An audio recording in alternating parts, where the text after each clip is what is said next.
Good evening, and thanks for watching News Channel 8 at 10 tonight. I'm Mike Thompson. And I'm Martha Koloski. The city of Prairie du Chien says its primary ambulance service suddenly stopped responding to calls this past weekend. So now they're switching services. News Channel 8's Cynthia Schweigert is here to tell us why it happened and how it all unfolded. Cynthia? Well, Mike and Martha, it all started on Saturday when city officials say Prairie du Chien Emergency Services wasn't responding to 911 calls. So city leaders say they found a replacement service, and now they're looking for answers.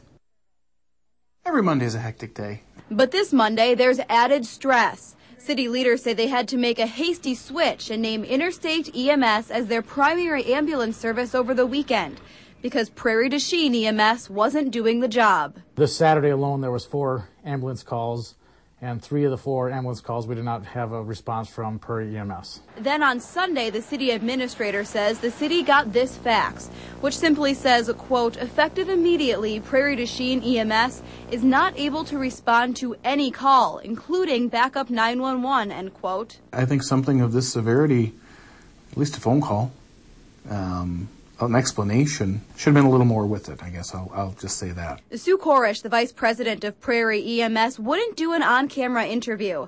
However, she told News Channel 8 Prairie EMS let dispatch know they'd still be able to provide some services. She also told us they had to send the fax because their medical director suddenly resigned, and that legally they can't respond to emergency calls without an acting medical director. But these city leaders say they've also been having problems with Prairie EMS hitting their 8-minute response goal. It should have been caught. I don't think we're at the point where we want to do the blame game or point fingers. But they are pointing to a solution. The city administrator says tomorrow he'll ask the Common Council to make Interstate EMS the primary service for the rest of the year.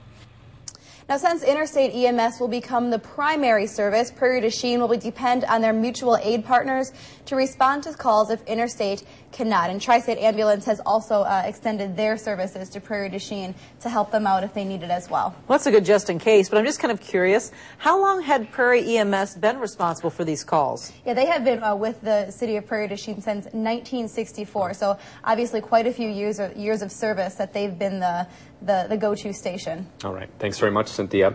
Now, Prairie EMS says they have not been contacted by the city to about the change, I should say, and learned they're no longer the primary responder from the city's press release this afternoon.